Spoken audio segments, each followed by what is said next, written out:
Hello दोस्तों, नमस्कार। स्वागत है आपका द गुड अराउंड अस में।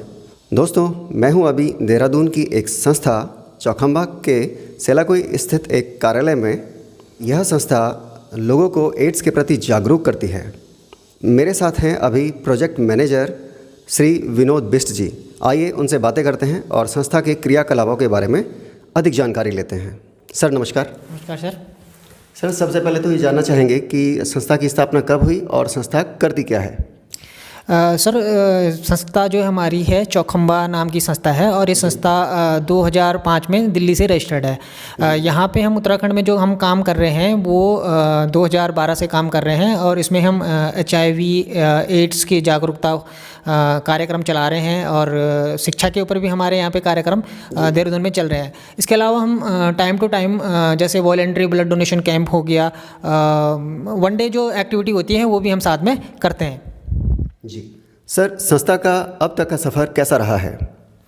सर, संस्था ने 2005 में रजिस्टर्ड होने के बाद पहले तो एज ए वॉलंटियर संस्था ने गढ़वाल क्षेत्र में, और गढ़वाल क्षेत्र में मतलब ज़्यादातर काम किया है संस्था ने। गढ़वाल चमोली हो गया, आपका टिहरी हो गया, इन क्षेत्रों में जैसे सेल्फ फंडेड जो काम किया है उसमें ग्राम स्तर पर लोगों को जागरूक करना, लोगों को जैसे मुर्गी पालन या मशरूम उत्पादन में भी सहयोग किया है। और 2012 से हम जो गवर्नमेंट फंडेड प्रोजेक्ट चला रहे हैं, उसके साथ साथ हम और भी जो काम होते हैं वो भी करते रहते हैं। अभी हम प्रेजेंट टाइम में देहरादून, हरिद्वार और टिहरी गढ़वाल में काम कर रहे हैं।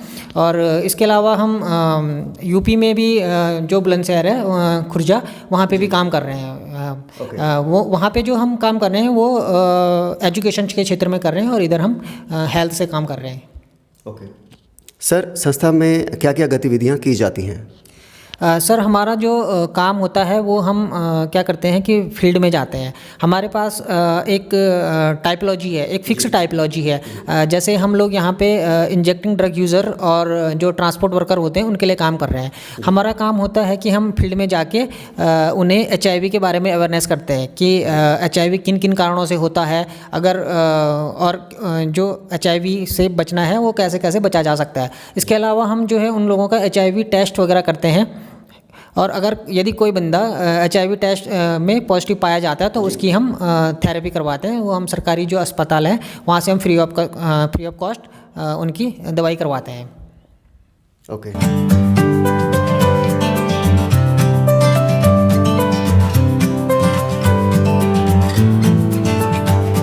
सर, क्या एड्स पूरी तरीके से क्योर हो सकता है? सर, HIV का जो वायरस है वो जब मानव शरीर के अंदर जाता है तो वो जो मल्टीप्लाई होता है, अगर मान लो मेरे शरीर के अंदर एक वायरस गया है तो वो धीरे धीरे क्या करेगा कि एक से अधिक बढ़ेगा, ठीक। लेकिन अगर हम किसी की दवाई शुरू करवा देते हैं तो जो HIV का वायरस है वो थेरेपी उसको वहीं पे रोक देती है। थेरेपी हमारी वो HIV के वायरस को पूरी तरह से ख़त्म नहीं करती। लेकिन क्या होता है कि अगर आदमी की वायरस रुक जाता है तो आदमी अपना जीवन थेरेपी लेने के बाद अपना पूरा लंबा जीवन जी सकता है, आराम से जी सकता है। बिल्कुल।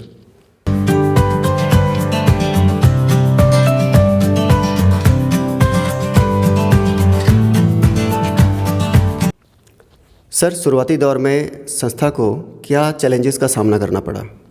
सर, शुरुआती दौर में क्योंकि जब संस्था रजिस्टर्ड हुई थी तो संस्था के पास कोई काम नहीं था, कोई भी जो बाहरी एजेंसी है, फंडिंग एजेंसी है, वो उनका सहयोग नहीं था। तो संस्था ने उस टाइम में सेल्फ से ही काफ़ी, ना संस्था को कोई फील्ड में जानता था, ना मैन पावर थी, ना कोई फाइनेंशियल सपोर्ट था। तो संस्था ने शुरुआती दौर में खुद से ही मतलब बहुत सारी चीज़ें ऐसी थी जो खुद से ही संस्था को करनी पड़ी। तो वो संस्था के सामने काफ़ी बड़ा चैलेंजेस था। अभी क्या है कि संस्था काफ़ी पुरानी हो गई है तो अभी थोड़ा सा काम करना थोड़ा आसान हो गया है संस्था के लिए। ओके सर, संस्था में कितने वॉलंटियर्स या स्टाफ हैं? सर, हमारी जो मैं अगर गढ़वाल रीजन की बात करूं तो यहाँ पे हमारे पास 25 का रेगुलर स्टाफ है, देहरादून, हरिद्वार और टिहरी को मिला के। और बाकी लगभग 20 के आसपास हमारे पास वॉलंटियर हैं जो फील्ड में काम करते हैं। वॉलंटियर तो क्या कहेंगे उनको, लेकिन वो पार्ट टाइम है, उनको भी पे मिलता है, होनोरे मिलता है, लेकिन वो पार्ट टाइम काम करते हैं फील्ड में। ठीक है सर। सर, आपके कार्यकाल में अभी तक का संस्था का सबसे सक्सेसफुल कैंपेन कौन सा रहा? सर अभी तक जब से हम काम कर रहे हैं यहाँ पे, मैं संस्था के साथ पिछले 8 साल से जुड़ा हुआ हूँ। तो इससे पहले मैं हरिद्वार में भी रहा हूँ और अभी देहरादून में हूँ। तो अगर मैं जो हमारे हेल्थ के प्रोजेक्ट हैं उस तीनों की बात करें तो तीनों में हमारे अब लगभग अभी तक 200 प्लस HIV पॉजिटिव लोग हैं। हम 200 प्लस HIV पॉजिटिव लोगों को दवाई खिला रहे हैं और वो अभी स्टेबल है, मतलब ठीक है। और जो हरिद्वार में भी हमने वो काम किया है और यहाँ पे भी हमारे पास अब यहाँ पे अभी हमें 1.5 साल के आसपास हुआ है। तो अभी यहाँ पे भी देहरादून में भी हमारे पास 10 लोग हमारे पास पॉजिटिव आ चुके हैं और हम कंटिन्यू उनको सर्विस दे रहे हैं हम। ओके सर, इस प्रोजेक्ट के जो प्रोजेक्ट डायरेक्टर हैं उनके बारे में मैं जानना चाहता हूँ। सर हमारी जो संस्था के प्रोजेक्ट डायरेक्टर हैं मिस्टर आलोक डंगवाल, वो इस संस्था के सेक्रेटरी भी हैं और जो हमारे प्रोग्राम हैं, तीनों प्रोग्राम हैं, उसके प्रोजेक्ट डायरेक्टर हैं। तो उनका रोल संस्था में ये है कि वो टाइम टू टाइम पे जो संस्था की मॉनिटरिंग करते हैं और हम लोग भी जो भी डेली एक्टिविटी होती है या जो मंथली रिपोर्टिंग होती है वो हम प्रोजेक्ट डायरेक्टर को ही रिपोर्ट करते हैं वो। ओके सर, संस्था का पता बता दीजिए एक बार। जो हमारी जो संस्था है ये देहरादून वाली, ये सेलाकुई में है। और अगर कोई भी दर्शक जो है वो संस्था में विजिट करना चाहेगा तो जो खाटू श्याम मंदिर के ठीक सामने सुमैया ट्रेडर्स के सुमैया मोटर्स वाली गली है, उसमें लगभग 100 मीटर के अंदर पे हमारा ऑफिस है। और देहरादून में भी है इसका ऑफिस? हाँ, देहरादून में भी है। देहरादून में इसका ऑफिस जो है मोकमपुर में स्थित है। मोकमपुर में। अच्छा, ठीक है सर। गवर्नमेंट से हेल्प मिलती है संस्था को? जी सर, हाँ, हम लोग जो है गवर्नमेंट फंडेड ही प्रोग्राम चला रहे हैं अभी यहाँ पे। तो ये सारा जो है गवर्नमेंट का ही उपक्रम है एक तरफ से देखा जाए तो। जो फाइनेंशियली सपोर्ट है वो गवर्नमेंट ही, Uttarakhand state AIDS control society ही हमें करती है। ओके सर, ट्रीटमेंट के लिए या लोगों को जागरूक करने के लिए क्या आप लोगों के घरों को भी विजिट करते हैं? सर हम ट्रीटमेंट के लिए या HIV के बारे में जागरूक करने के लिए लोगों को उनके घरों में भी जाते हैं। और जो हमारे क्लाइंट होते हैं, क्लाइंट मतलब जो हमारे इंजेक्टिंग ड्रग यूज़र होते हैं, उसके लिए हमें उनके फैमिली या स्पाउस या पार्टनर या जो भी उनके घर में हैं उनसे मिलते हैं।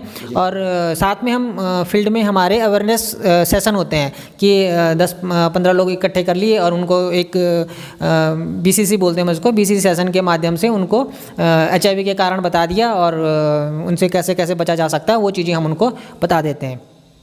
जी सर, आप कैसे चुनाव करते हैं कि आपको किन लोगों के पास जाकर उनको जागरूक करना है या ट्रीटमेंट देना है? उनको पता लगता है आपके बारे में या आप उनके पास जाते हैं? इसके बारे में बताइए सर। हम लोग यहाँ पे ट्रक ड्राइवर्स और IDUs के लिए काम कर रहे हैं। तो उनका चुनाव करने के लिए क्या होता है कि जैसे हमारे फील्ड में स्टेक होल्डर हैं, भाई कोई बंदा है वो फील्ड में रह रहा है तो उसको उस फील्ड के बारे में पूरी नॉलेज होती है, उसे पता होता है कि कौन बंदा इंजेक्शन लेता है और कौन बंदा ट्रांसपोर्ट इंडस्ट्री से जुड़ा हुआ है। तो हम क्या करते हैं, वहाँ जाते हैं और उनसे मिलते हैं और तो वो हमें सहायता करते हैं ये सब एक्टिविटी करने में। दूसरा माध्यम हमें ये भी है मिलने का कि जैसे कोई इंजेक्टिंग यूज़र है, ठीक है, इंजेक्टिंग यूज़र क्या होते हैं कि वो एक चेन होती है तरफ से। अगर मान लो एक बंदा इंजेक्टिंग यूज़र है तो उसके साथ कई साथी होते हैं जुड़े हुए, तो वो बंदा भी हमारे लिए दूसरे साथियों तक पहुंचने का माध्यम होता है। और ट्रक वाले जो होते हैं कि हम जो फील्ड है सेलाकुई क्षेत्र है उसमें जो ट्रांसपोर्ट के ऑफिस हैं उनमें भी विजिट करते हैं, क्योंकि भाई अगर कोई बंदा ट्रांसपोर्ट इंडस्ट्री से जुड़ा हुआ है तो वो ट्रांसपोर्ट ऑफिस में तो उसका काम जरूर होगा, वहाँ पे आता जाता रहता है। तो हम जो ट्रांसपोर्ट ऑफिस है उनके माध्यमों से भी जो हमारी कम्युनिटी है उन तक पहुँचने का प्रयास करते हैं।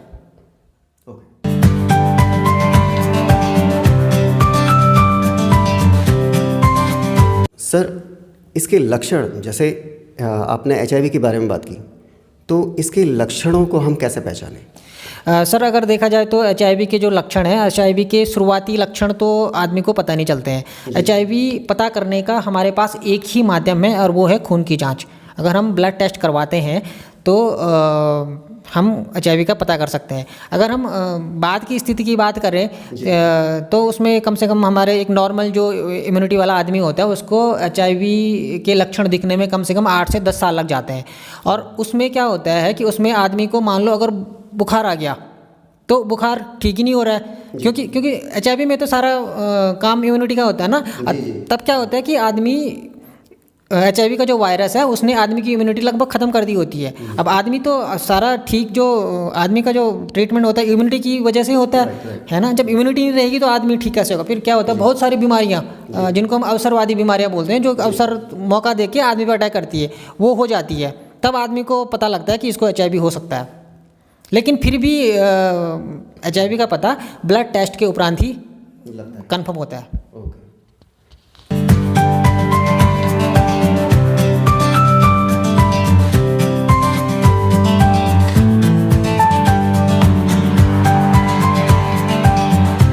HIV फैलता कैसे है? सर HIV फैलने के 4 कारण हैं। पहला कारण उसमें है असुरक्षित यौन संबंध बनाने से। दूसरा कारण है उसमें HIV संक्रमित रक्त या रक्त का कोई उत्पाद चढ़ाने से।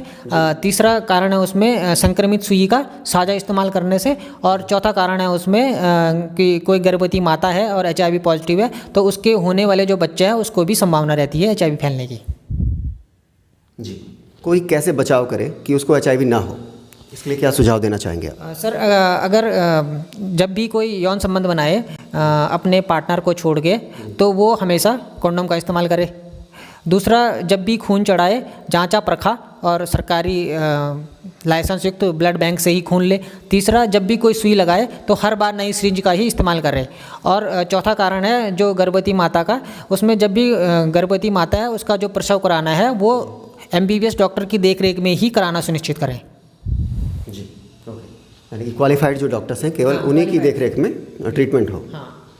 ओके, ठीक है सर। इसके अलावा और क्या प्रोग्राम्स संस्था चलाती है? जो संस्था है वो हेल्थ के प्रोग्राम के साथ साथ छत्तीसगढ़ में काफ़ी सारे एजुकेशन के प्रोग्राम चला रही है। उसमें क्या है कि जो संस्था है वो जो स्टूडेंट्स हैं उनको कंपैरेटिव एग्ज़ाम के लिए प्रिपरेशन कराती है। इसके अलावा यूपी खुर्जा में जो टीरी स्थापित है, NHPC के प्रोग्राम है वो, और वहाँ पे भी एजुकेशन, वो जो खुर्जा वाला प्रोग्राम है वो नवोदय के लिए तैयारी करवाता है वहाँ पे यूपी में। इसके अलावा जैसे छोटे छोटे हमारे प्रोग्राम होते हैं, जैसे 1 डे प्रोग्राम होते हैं, कोई ब्लड डोनेशन प्रोग्राम लगा लिया हमने। अभी जब जिस टाइम कोरोना आया था, कोरोना के टाइम में हमने कम से कम 10 1 डे ब्लड डोनेशन वाले कैंप चलाए थे। तो उसमें क्या था कि काफ़ी ब्लड हो गया था। और इसके अलावा हम जैसे जो दूर दराज के गाँव हैं वहाँ पे किसी को कोई लघु उद्योग करना हो तो उसको भी सपोर्ट करते हैं। ओके, ठीक है सर। अंत में एक सवाल आपसे पूछना चाहूँगा कि आप हमारे दर्शकों को, जो भी ये वीडियो देख रहे हैं, उनको क्या मैसेज देना चाहेंगे? सर मैं सभी दर्शकों को बताना चाहूँगा कि जितने भी लोग हैं उसमें कोई ऐसा नहीं है कि कोई IDUs है, ट्रैकर्स है, कोई या दूसरी कम्युनिटी है। सभी लोगों को अपना HIV का स्टेटस अपना पता करना ज़रूरी है। क्योंकि अगर हमें अपने HIV का स्टेटस पता रहेगा, कम से कम हम दूसरों को बचा सकते हैं उससे, हैं, दूसरों को फैलने से बचा सकते हैं। तो सभी दर्शकों से एक ही रिक्वेस्ट है कि अपना HIV का स्टेटस ज़रूर पता करें। जो HIV की जांच है वो किसी भी सरकारी जो अस्पताल होते हैं वहाँ पे एक ICTC केंद्र होता है, वहाँ पे HIV की जांच बिल्कुल फ्री होती है। HIV का कोई भी पैसा नहीं लगता। ये ICTC जो है सभी सरकारी अस्पतालों में उपलब्ध होती है। तो सभी लोग वहाँ पे जाके अपना HIV की जाँच ज़रूर करवाएँ। Okay sir, the good around us से बात करने के लिए धन्यवाद। धन्यवाद सर आपका भी। हमें भी बहुत अच्छा लगा आपसे बात करके। आपके माध्यम से जो है हमारी बात भी थोड़ा बहुत हमारे लिए भी आसान हो गया, क्योंकि जो गुड अराउंड अस के दर्शक होंगे वो भी हमारी बात जानेंगे और कहीं ना कहीं हमारा भी मतलब काम हो रहा है साथ में। बिल्कुल। तो कुछ ना कुछ लोग ज़रूर इससे जागरूक होंगे और अपना HIV स्टेटस वगैरह पता करेंगे। धन्यवाद। धन्यवाद। नमस्कार।